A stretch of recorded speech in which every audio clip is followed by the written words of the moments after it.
All right. I believe that people can introduce themselves way better than I can. So tell the people who you are.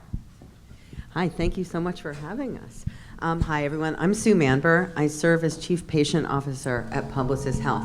I got to make up my job from scratch, so it really is a mashup. I spent most of my career in commercial marketing, and then I became a rare cancer survivor. So I literally am a walking firewall. I spent half my time in the commercial world and half my time in the advocacy world. And it's great to be here today. Thanks, Sue. And Erin, nice to be here, everyone. My name's Saurabh Pancholi. I'm in launch strategy and operations, so at Merck. So I'm helping launch new products, specifically in the oncology space at Merck, and in particular with different alliance partners too. And just all views expressed today are just my own and not of my employer. I love the legal explainer. I gotta hop right on in there and say the same. Everything I share today is my own perspective, not my employer's. There's a PR company somewhere just thanking the world that this happened right now. Yeah. All right, so let's just set the stage. So, patient-centric. What exactly does that mean to y'all? Well, I'm gonna start by pushing back a little provocatively on the idea. I think we are all talking about being patient-centric, but when you put the patient at the center, you might not necessarily be truly involving them. I start from a place of ask people first. And all too often, in fact, pharma spends more on market research than any other industry. And that's great. I come from that world. But my provocation is we need to bring in the patient's voice and perspective at the beginning, not as a check the box at the end of our development and our design processes. Yeah, and great point, Sue. I think from my perspective, when I think about patient centricity, it's really thinking about all the factors in the patient's environment that affect their care. So when I think about that, I think from a front-end perspective and a back-end perspective.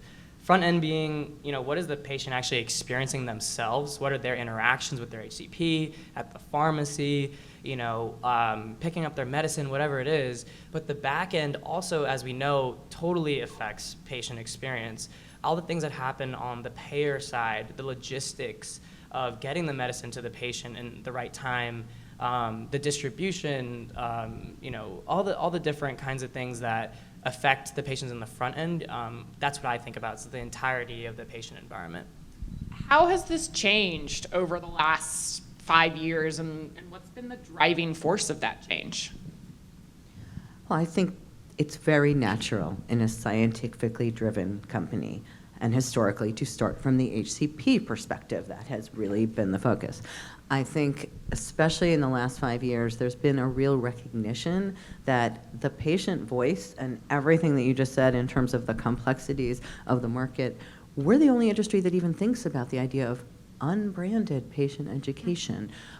For a lot of marketers, that's like, why would you do that? And so the fundamental idea, and we like to think of it as, applying the patient's voice to what I like to think of as the 3 C's of patient-centered design. And those 3 C's being clinical, commercial, and community. And so I understand the reasons for firewalls. They're critically important.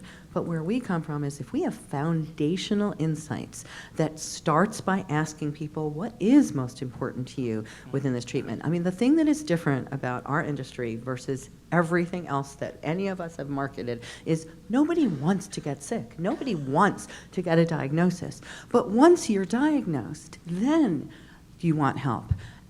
But everyone is different. And so I'd say the biggest change is we've walked away from average.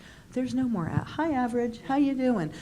There's no average person. And so truly, but also not going to 587 segments either, right? I mean, there's a balance of, and what we're really excited about, and frankly, I wanted to do this my whole career, but it took us a while. We spent the last 5 years building a truly HIPAA-compliant, high-trust certified ability to understand people as patients and patients as people by combining clinical data and true meaningful lifestyle data to see how are people engaging. And exactly to Saurabh's point is, so now I understand what are your key needs from a clinical standpoint, but who are you as a person? In the clinical world, we know, this is the year, right? The legislation goes into effect. We must include more diverse people in trial. How are we going to do that? How are we going to understand these different perspectives? There are individuals who look the same clinically, the same IE criteria, right? But they're completely different in terms of who they are and what they need. So I think, fun fact, there's more data has been created in the last 2 years than in all of human history. We're not lacking data. We're lacking, what do we do with it? How do we make good, clear decisions? And how do we bring the patient perspective in and understand them as true cohorts, not personas, but actual people? Yeah, and I think, from my perspective, I think, one, there's a rising incidence of chronic illnesses across the United States and across the world. So one, just disease prevalence rates are going up. I think the second thing is that we're getting more, and as Sue mentioned, we have more access to information than we've ever had before. So you take those two factors together, and then you really start to think about patients taking control of their healthcare more. There's diseases out there that are harder to treat, so blanket, kind of like campaigns don't work anymore. You have to get more targeted in your approach. And I think also, it's really important that I think organizations now are starting to incorporate customer experience at the front end as opposed to the back end. Whereas traditionally, you'd build your typical HCP strategy and execute on that, test it, see how it's going, and then understand that there's gaps, then you bring in customer experience at that point. I don't think that's happening anymore. I think you're actually starting to think about the customer and that patient's environment up front before you build a strategy, so that way you have fewer gaps in your plan. It's a more robust plan, it's more thoughtful. And you're not fixing gaps after the fact. You're actually incorporating and you're understanding the gaps and what that patient's going to experience from the front end and the back end up front and early. We're kind of removed from the patient, really. I mean, everyone in this room is like, yes, we want to be patient first, but at the end of the day, there's several steps between us and them. So what factors do we really have that we can influence a positive patient experience for them? I'd say one of the things we're most excited about now is not just the data to understand people, but to also understand them through the lens of the HCPs that they're seeing. And we have to start with the fact that, let's face it, half the country doesn't have a primary care physician. So when we say, ask your doctor, what if I don't have one? Yeah. So I think starting from the place of meeting them where they are, and then what do you need in order to break down those barriers? I think we can all agree, we're living in the complexities we are grappling with every day are rich and deep. But to have simple understanding of, did we ask the patient first what is most important to them? We hear all the time, and one of the things that we do is we record. For the last 20 years, we've been recording in office real-world doctor-patient dialogues. And it's an incredible way to understand, how we all in our careers are, right? We're going to influence the doctor-patient dialogue in that room. But to hear what actually happens, and then what's really changing is our ability to use linguistic analysis and semantics and semiotics to say, what really just happened here? And to your point about the complexities and the marginalized populations that may not feel seen, may not feel heard, may not feel trust, how do we empower them with the information that they need to get the care that they need and to be listened to? I did a heartbreaking analysis, and it happened to be in vaccines, where we looked at, okay, are there actual differences between the ways doctors encourage white people, black people, and Hispanic people? And sure enough, yes, we were able to show that white patients were much more likely to be encouraged to get that shot in arm, I'm bringing the nurse in. Whereas if a black or Hispanic patient said, I don't feel so comfortable, much more likely to just, all right, we'll deal with it next time. Now, these are the subtle unconscious biases, but they're real. And so being able to say, okay, how do we use this data to now empower people and say, okay, here are the things and what you should now have. And that's really what we mean when we say patient education, helping people make better, more confident decisions. Yeah, and I think, from my perspective, where I think we can impact is like 3 kind of categories, right?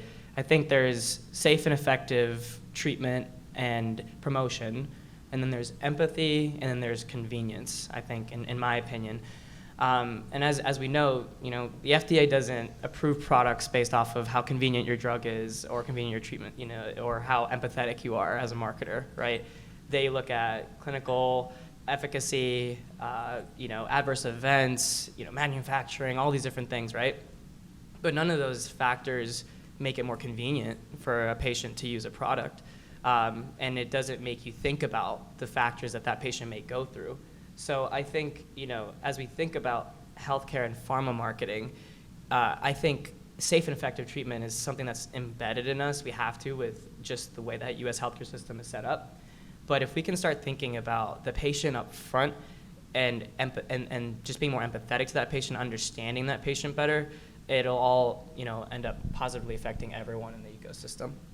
Saurabh, Sue talked about one example of how that patient experience was different among different demographics, right? Have you noticed in your experience of launch excellence, where you're trying to bring to market all these drugs at Merck, have you noticed different patient experiences? And do you craft strategies based upon the different demographics that you're trying to go after?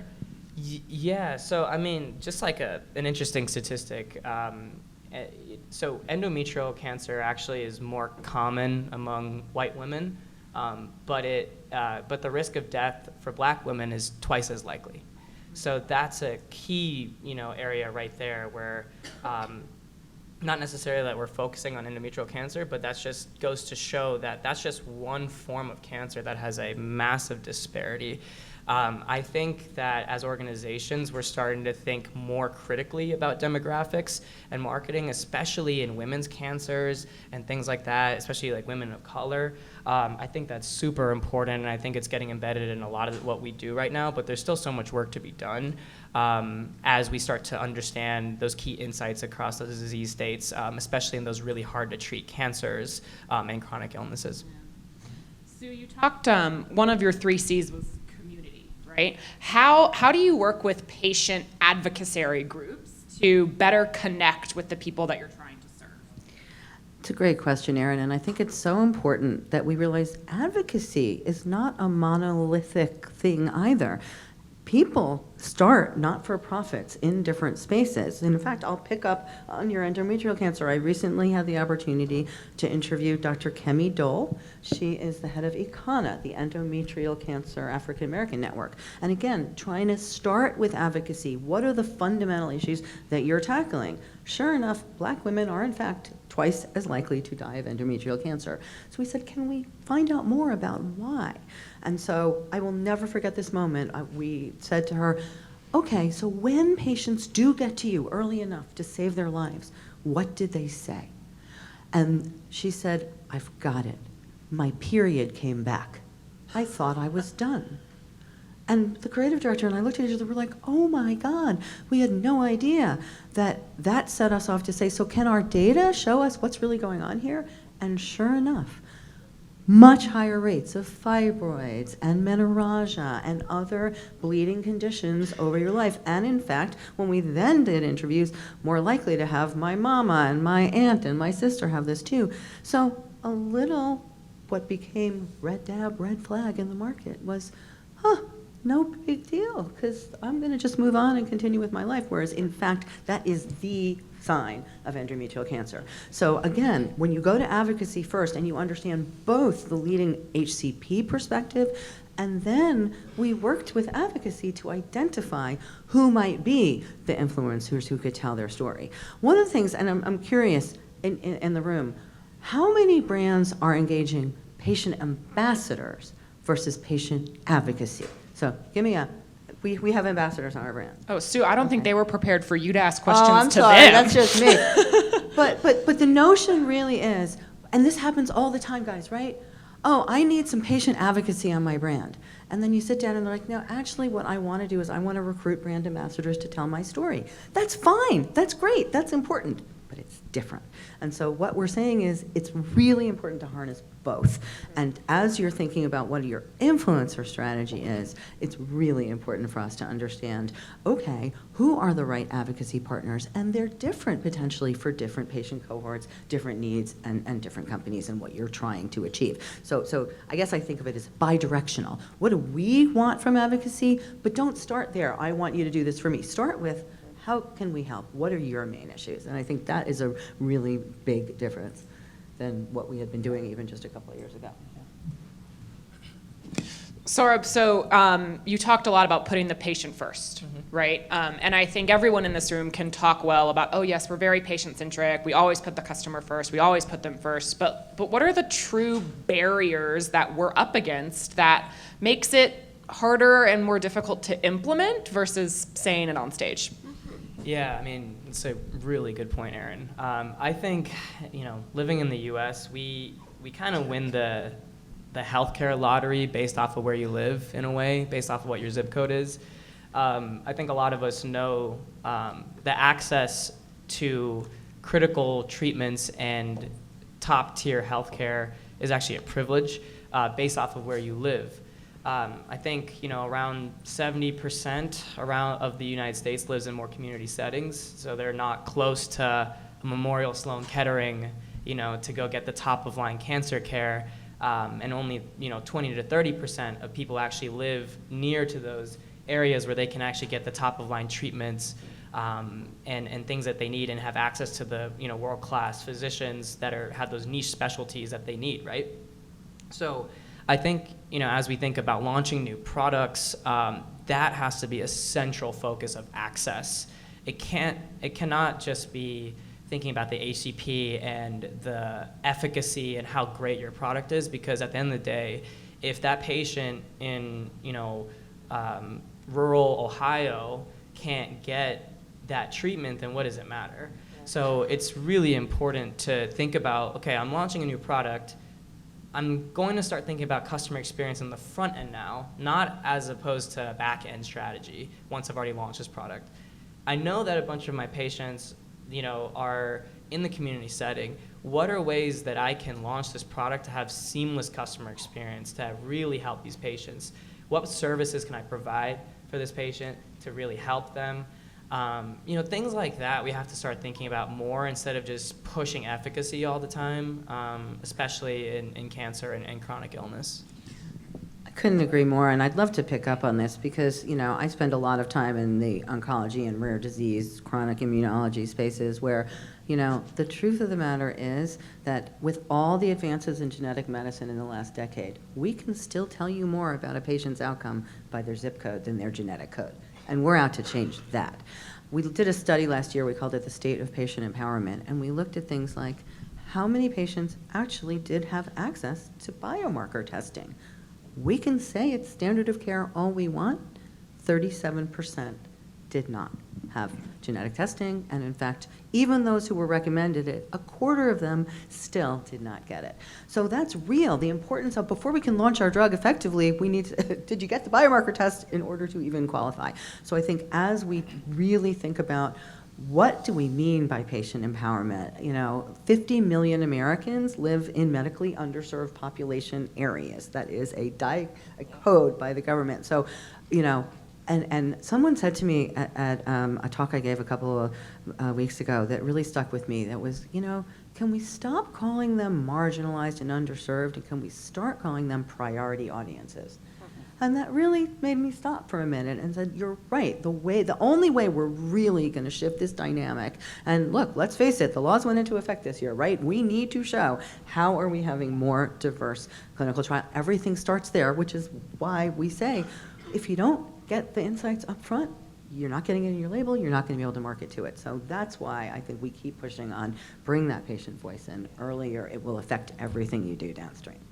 So there's the efficacy, there's the benefits that you communicate, there's the access that we think about, how they're going to get it. Where does empathy fit into this? How can we be empathetic with them, right? I mean, I talked about it this morning, it's personal. Where does that fit into your strategy? I'll take it first. It's funny, we've been talking about AI in every conference we go to.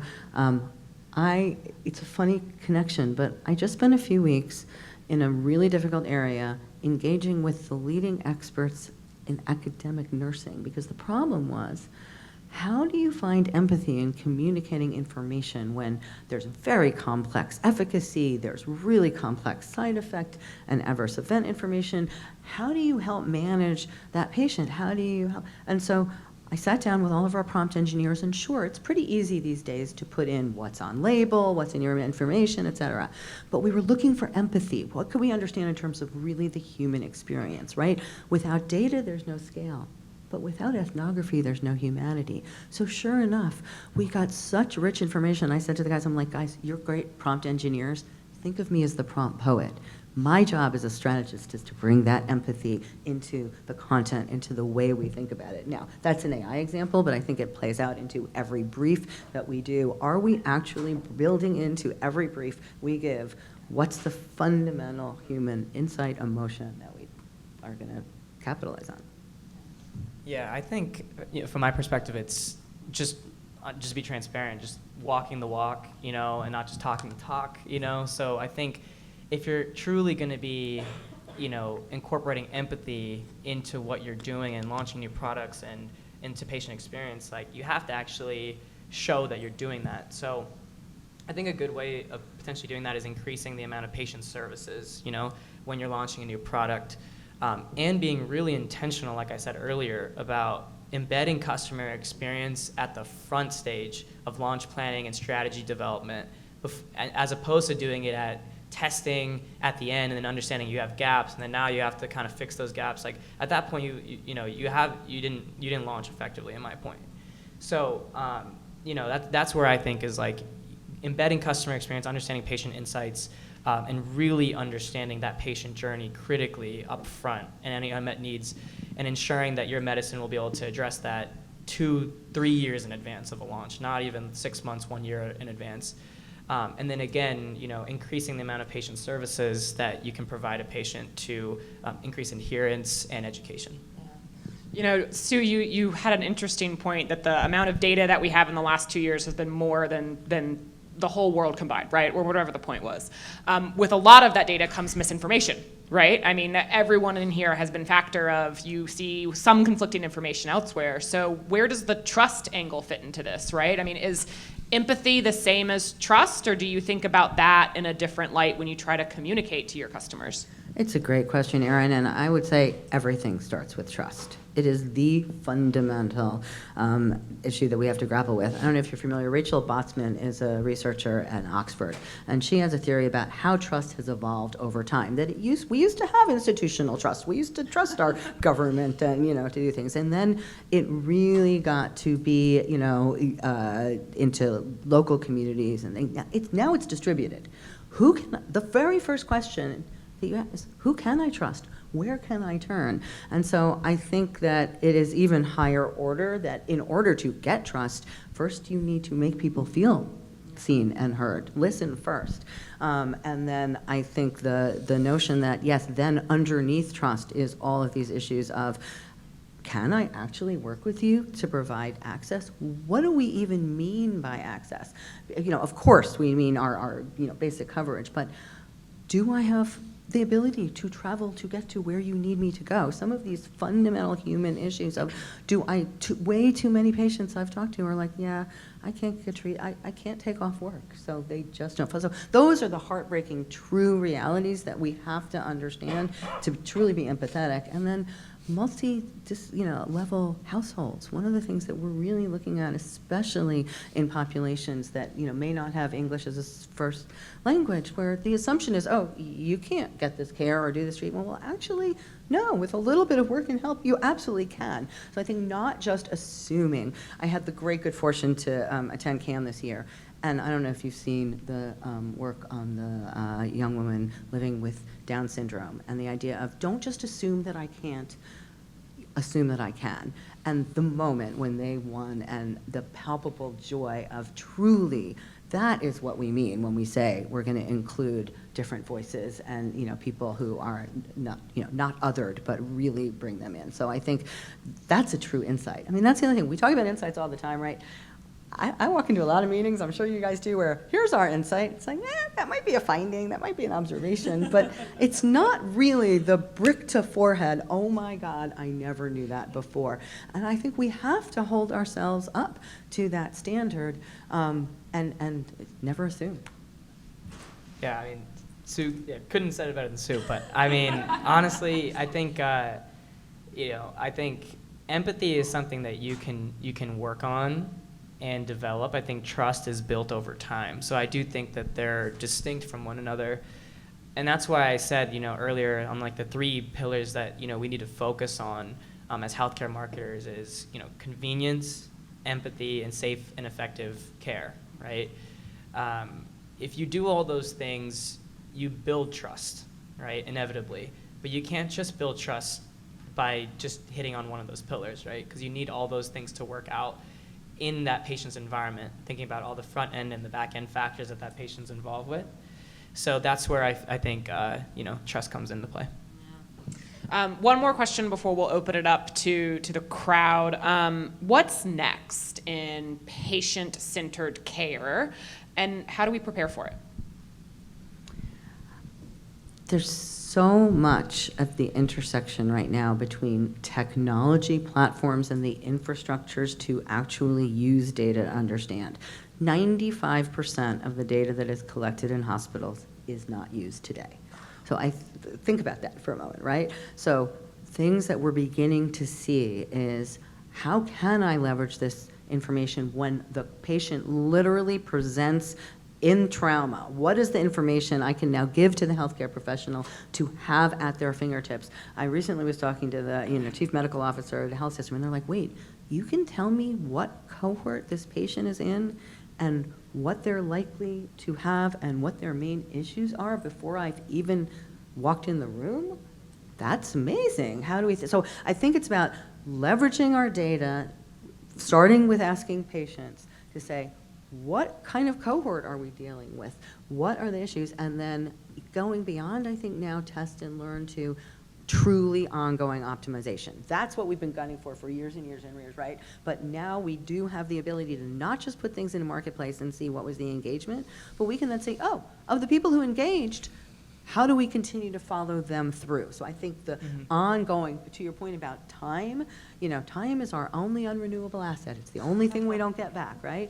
So saying, okay, we love we spend a lot of time creating a lot of content, right? We love it all. Some of it's going to work better than others. And so I think being comfortable with, oh, that thing I loved, it didn't work so well, but that thing I didn't think was so great, unbelievable.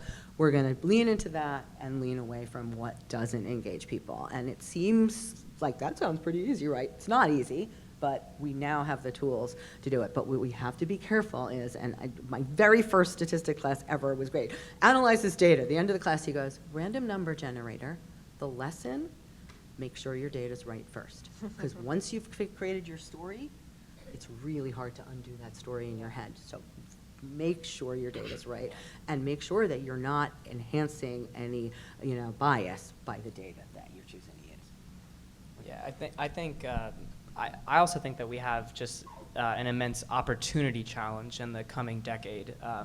We have a number of new medicines being launched in hard to treat chronic illnesses with modalities that honestly just blow your mind when you see them these days. And I think the issue is, we have the science. I don't know yet if we have the execution yet ready for all of these patients to receive these, kinds of treatments and care. So when I think about, the opportunity is that we're in this amazing position where we have the science and we have the means to get and treat these diseases over the coming decade. The question now becomes, what is the access like for the patient? Can patients access this medicine? What's their experience going to be dealing with getting these medicines, things like that? So that way, we can eventually just have a better society, in the future where hard to treat cancers or once non-treatable cancers is now something that anyone in the United States can access. So I think that's the opportunity challenge. Questions? Got one right we had back one here. pop up real fast over there. Ilona Ritok from Spectrum Science. You talked a lot about patient centricity and really understanding patients as well as patient advocacy. But can you give a specific example when patients' feedback affected development of a product? She stumped y'all. Oh no, I'm thinking of which story. Yeah, so Not to mention any product specifically, but I think, I think everyone in this room is constantly monitoring their brands, right? I think as marketers, you have to be embedded in the research in your product, and if you should know your product better than anyone else, right? And that comes with monitoring insights over a period of time, right? And I can tell you, like, from a personal experience, a brand that I worked on and actually was selling in the field, we actually had feedback from customers around, what sorts of information was more important to them in terms of the efficacy.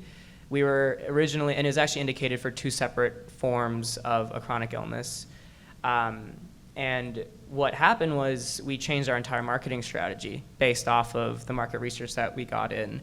HCPs, they wanted to find out more about those 2 indications together, and previously we were doing them separately. So that was like a really key thing where, healthcare providers wanted to understand the holistic, background of that product as opposed to hearing about it in fragments.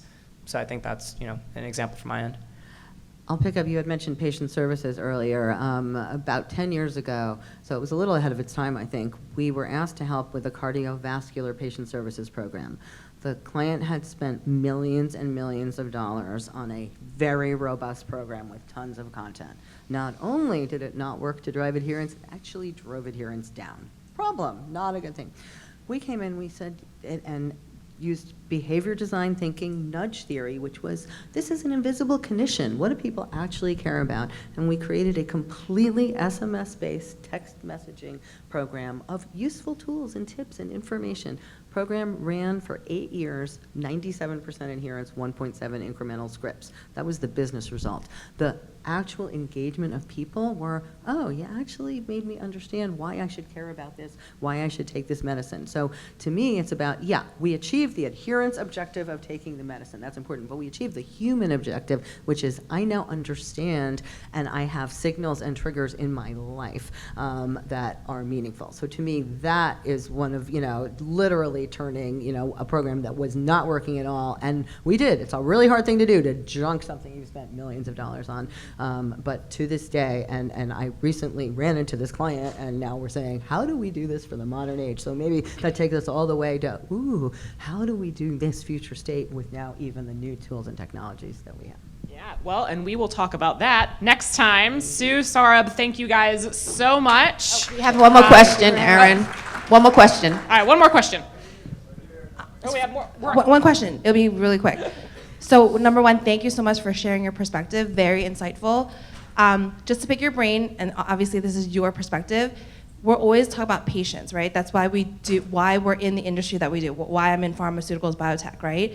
So Sue, love your energy, and Saurabh as well. I want to pick your brain. From your perspective, companies always want to say we're patient-centric. In your mind, is there a company that does it and does it well, or is close to being truly a patient-centric company?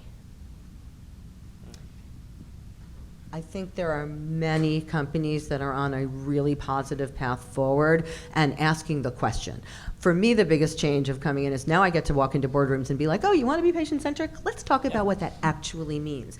And it doesn't necessarily mean putting the patient at the center, because they're a target. They're not engaged. So I would love to rename this patient inclusivity. And by that I mean, yes, the inclusivity from a diverse population standpoint, but truly, are we including you as part of the development? Make the patient part of the team. That's really co-creation. Yeah, I think from my perspective, I think a lot of companies are patient-centric. I think they're doing it in different ways.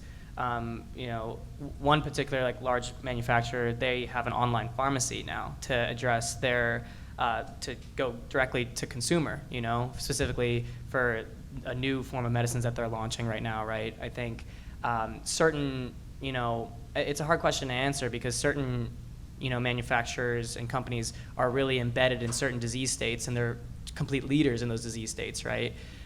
Certain companies are, leaders in oncology, some are in HIV, and, for a patient with HIV, they would say, this company has been amazing because they're involved with patient advocacy and disease state education and all these different things. So I think it really ranges depending on what disease state you're talking about and kind of what form. But I think every I think every healthcare organization nowadays are starting to embed that customer experience lens up front early when they're launching new products, because honestly they have to meet with the demands of the healthcare system now. And the companies that are really doing it well are doing truly enduring patient partnerships, not just one-offs, not what can you do for me now, but we're really in this for the long haul.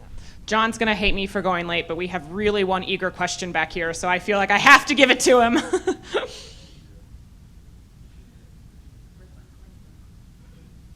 Hi guys, Jason, IQM. I'll gear this to Susan. Susan, you mentioned 95% of the available patient data is not being made actionable. On the technology side, we're usually looking to build patient audiences, as you know, by ICD-10 codes, other procedural codes. What are we missing, and how do we kind of amplify the types of audiences that we could build? It's a great question. I mean, I think what we have really focused laser-like on is it's got to be both. It's got to be the full look, and I mean a 3 to 5 year clinical look back of medical claims, lab claims, RX claims, all of it. Now, it's not going to be perfect. Some of it's open data sets, some are closed data sets, we recognize that, but then by being able to bring in true, meaningful, back to people and patients, right? It's both, I think, really is the answer. And then being able to say, okay, this is your clinical profile, this is how you live in the world, and bringing those two together. And then to the degree possible, that first-party hospital system data. There's a lot of companies right now working on helping to empower people with their own EHR data so you can actually find it and do it. So I would say it's really continuing to pull these data sets together and meaningful partnerships. Awesome. You guys will be able to connect with both Sue and Saurabh more. Sue has a roundtable this afternoon that will be a deeper dive into the patient experience, and then Saurabh has a roundtable tomorrow as well. So thank you guys so much. Thank you.